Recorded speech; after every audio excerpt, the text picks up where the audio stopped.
अरशद आसिम भाई भाई, को। आपने इन पे 15 मिनट जाया किए थे कि भाई पढ़ ले, लिख ले, समझ ले, यार कुछ फिर कर तू ले। आ गया यार, ये वही बंदा है जिसको मैंने कहा था भाई पढ़ाई लिखाई कर जाके तू, जी जो जी इंजीनियरिंग कर रहा था। जी जी जी। जी। भाई तू फिर आ गया यार। आगे बढ़ते हैं, पहले इनका मसला आज हल कर दीजिए हजरत, बहुत परेशान कर रखा है। अच्छा, एक सलाम इंडियन वालेकुम साहब है हमारे भाई। साथ, अभी इन, आपको लेते हैं, इनको अभिषेक के बाद बाद में इंडियन लेंगे साहब हम, रुके रहे। पहले जी इनका जी। मसला आज हजरत आप हल कर दीजिए। बोले, जल्दी बोले। मुफ्ती आसिफ, कुरान में लिखा हुआ है कि अवलम यरल लदीना कफरू अन्ना समावाति वल अर्द कानत तरक्कन फतकना हुआ, कि ए भाई, आसमान और जमीन का जुदा जुदा होना, ये ये अभिषेक आप बोल कुमार है। रहे थे एक वीडियो। जी जी जी, मतलब ये इनको बोला हाँ जल्दी जल्दी मतलब, बोले तो उन्होंने शुरू ही कर दिया बिल्कुल। तो इतनी मेरा ये कहना है आपसे कि मेरा ये आपसे ये नॉन कहना है कि मुस्लिम थे, रुकिए एक आसमान और मिनट, जमीन आपको का जुदा आपका जुदा तारुफ होना। करा दे, रुक आपका तारुफ करा देते हैं पहले हजरत को। हजरत ये हैं, पहले नॉन मुस्लिम थे, 2019 में इन्होंने इस्लाम कबूल किया, 2024 में आके इन्होंने फिर इस्लाम छोड़ दिया। अब ये अच्छा हर स्ट्रीम में आते हैं, सवाल करते हैं कोई ना कोई लेके फिर। अच्छा। और हर 6 जी, महीने अवरम बाद 6 यरल्लज़ीना महीने के आमनू। लिए जी इस्लाम छोड़ देते हैं। जी जी। तो इस आयत में क्या है भाई? तो इस आयत में मुझे ये एतराजात था कि आसमान और जमीन तो वहां पर नहीं थी। वहां पर तो एक पॉइंट मास था जिसमें सुपरनोवा एक्सप्लोजन हुआ, जिसकी वजह से कायनात वजूद में आ गई। तो ठीक। उसमें आसमान और जमीन का जुदा जुदा होना, ये तो बिग बैंग तो नहीं कह रहा है। तो मुझे इस ठीक। सवाल का जवाब दे दीजिए। तो अगर मैं ये कहूं कि आप इंसान जो है मौजूदा, मैं अब साइंटिफिकली बोल रहा हूं, कि जिसको हम होमोसेपियंस कहते हैं, ये होमो इरेक्टस था, तो मेरा ये स्टेटमेंट दुरुस्त है या नहीं? होमो इरेक्टस था, पता नहीं, मेरे को पढ़ना पड़ेगा। अरे नहीं, चलो ठीक है, थोड़ा आसान आसान बताता हूं मैं आपको।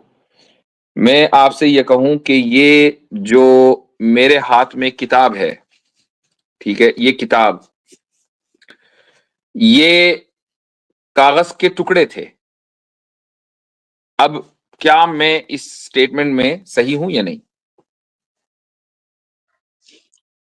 कागज के हजरत टुकड़े और थे। आसान कर लीजिए, नहीं, और आसान कर लीजिए। देखें जो हजरत के पीछे अलमारी दिख रही है ना, इसमें जो लकड़ी है ये पहले एक पेड़ था। हाँ हाँ, पेड़ जी। था।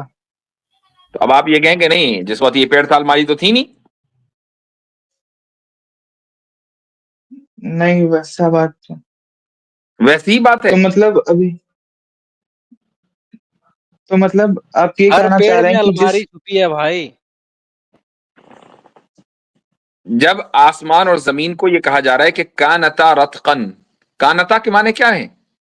माजी में, पास्ट में एक थे, फफतकनाहुमा, हमने फिर इनको अलग किया और फिर ये आसमान और जमीन बने। तो आसमान और जमीन की मौजूदा हालत जो है, उस वक्त से पहले की जो हालत है वो रतकन थी। कानता, कानता मतलब थे, पास्ट में। ठीक है, ये नहीं कहा जा रहा कि हैं। अच्छा अब जाहिर है कि जो अच्छा। आसमान और जमीन से पहले की हालत है उसको क्या कहा जाएगा, मतलब उसका क्या नाम होगा? उसका रतकन के अलावा कोई नाम है नहीं, वो कुरान में मौजूद, उस स्टेट को रतकन कहा गया और वो लफ्ज कुरान में मौजूद है। अच्छा, रत्कन मतलब थे। ये भाई एक्स मुस्लिम लोग बोलते हैं कि मतलब इजिप्शियन में थे, मतलब इजिप्शियन से लिया गया है। गैब और नूत की कहानी ये लोग बताते हैं कि गैब और नूत जो थे, दोनों भाई बहन थे और दोनों आपस में इंटीमेसी कर रहे थे। और बीच में शू, इजिप्शियन मिस्र का देवता शू आ गया और नूत को ऊपर उठा दिया, और जिसके वजह जिसके वजह से ये अच्छा यार, एक बात नूत। बताओ, इतनी वाहियात बातें आप सुन के मुतासिर कैसे हो जाते हैं? ऐसा हो गया, वैसा हो गया, बीच में फला गया, मतलब इसका, इन बातों का, कहानियों का न सर न पैर। और चूंकि एक्स मुस्लिम ने मैं कह भाई, दिया और आप मुतासिर हो गए। नहीं नहीं नहीं, यानी मुझे मुफ्ती साहब मुझे इसका इल्म नहीं है। मुझे मुझे अरबी पढ़ने नहीं आती है। मैं नया नया बना हूँ, एग्नोस्टिक हूँ मैं। ठीक है, आपको अब एक मैंने नहीं थे आपको एक कुछ दिन मिसाल दी, पहले? कई सारी मिसाल दे दी आपको। अभी तौहीद भाई ने मिसाल दी कि भाई अलमारी से पहले ये अलमारी एक जमाने में पेड़ था, तो अब आप जाहिर है कि इस स्टेटमेंट को कबूल करेंगे, इसके अलावा आपके पास कोई ऑप्शन नहीं है।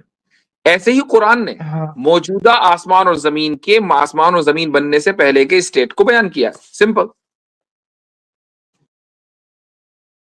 अच्छा ठीक है। और मेरा दूसरा सवाल ये था कि जो नबी करीम हुजूर सल्लल्लाहु अलैहि वसल्लम की जो वफात हुई थी वो कैसे हुई थी?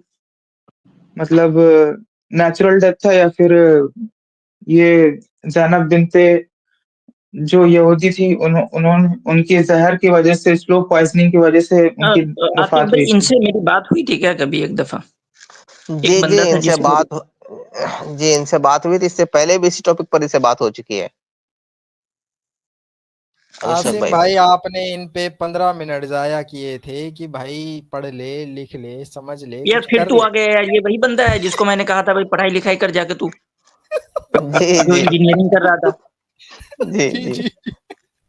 भाई तू फिर आ गया यार। आसिफ भाई को जलाल आ गया। भाई शायद आसिम भाई का तू जलाल अगर बिल्कुल यार ठीक तू है, ये मेरे तू चैनल छो- पे कलमा पढ़ के भी जा चुका है। भाई तू छोड़ इतनी दुनिया की फिक्र यार, अपनी अपनी फिक्र कर ले, आगे फ्यूचर में करना क्या है तुम्हें। मतलब खामखा खुद डिप्रेस हो रहा है। तुम्हारी आवाज से मुझे लग रहा है कि यार तुम बहुत मतलब बुरी हालत में हो, मतलब तुम्हारी आवाज कांप रही है, मतलब ऐसे यानी कि डिप्रेशन टाइप का लग रहा है तुम्हारी आवाज सुन के ही मुझे। क्यों अपने आप को बर्बाद हाँ करो यार, उस दिन भी मैं तुम्हें समझाया था। मतलब मतलब मैं इस्लाम छोड़ना नहीं चाहता हूँ, लेकिन ये एक्स मुस्लिम लोग, मतलब इनके भाई सवालात बार बार आते रहते हैं मैंने और उस दिन भी परेशान कहा रहता था हूँ मैं कि इससे। भाई, मैंने उस दिन भी कहा था ना तो तुम्हें एक मुस्लिम के चैनल्स देखने हैं, ना तुम्हें दूसरे सोशल मीडिया के चैनल्स देखने हैं। अभी तुम्हें भाई अपनी फिक्र करनी है अपनी, ठीक है? क्यों अपनी फ्यूचर बर्बाद कर रहे हो? सोशल मीडिया को एकदम छोड़ो, और जाके सोशल मीडिया छोड़ दोगे ना, 2 महीने छोड़ दो, ना तो फेसबुक यूज करो, ना ट्विटर यूज करो, ना तो यूट्यूब यूज करो, कुछ नहीं यूज करो, ठीक है? देखो तुम्हें खुद अपने आप में कितना सुकून महसूस होगा, ठीक है? तो सबसे पहला तुम्हारी बीमारी का इलाज ये है भाई कि सोशल मीडिया से एकदम कट ऑफ करो कुछ दिनों के लिए, अपने लिए कट ऑफ करो, ठीक है? और ये बात किसने कह रही है तुम्हें कि आपका ये नहीं है इशू कि आपको सवालों के जवाब मिल जाएंगे, अब जितना रिसर्च करेंगे तो ठीक हो जाएंगे। आपका इलाज ये है कि आप रिसर्च बंद करें, इमीडिएटली बंद करें। उस दिन भी मैंने ये बात कही थी, समझ नहीं आ रही है यार। आसिम भाई, इनको तो ठीक है हमने भाई, ठीक स्ट्रीम है। पे ही वालिद साहब की चला तरफ से इनको जो पढ़ती है ना वो सुना है, ये तब भी नहीं मानते तो हमारी कहाँ से मान लेंगे। खैर, आज मैंने इसलिए लिया क्योंकि आपकी बहुत शायद बरसों की ख्वाहिश होगी कि आपने मुफ्ती साहब से सवाल पूछने और बात करनी है, इसलिए अब लिया। अब दोबारा मत दिख जाना, बस दूंगा नहीं, बैन मारूंगा, किसी भी चैनल पे एंटर नहीं कर पाओगे। ठीक है भाई, बस मेरा सवाल का जवाब दे दो ये वाला। नहीं, पहले मेरे चलो एक ठीक है सवाल का भाई, ठीक जवाब है है कि ठीक। जो आपने भाई बहन का जिक्र किया, तो सूरज और चांद कहाँ से आए फिर, अगर आप उस चीज को मान रहे तो। चले एक लास्ट कॉलर क्या और ले क्या? लें, मुझे भी चलना है। ठीक है मुफ्ती साहब, दूसरे कॉलर को लेते हैं। इंडियन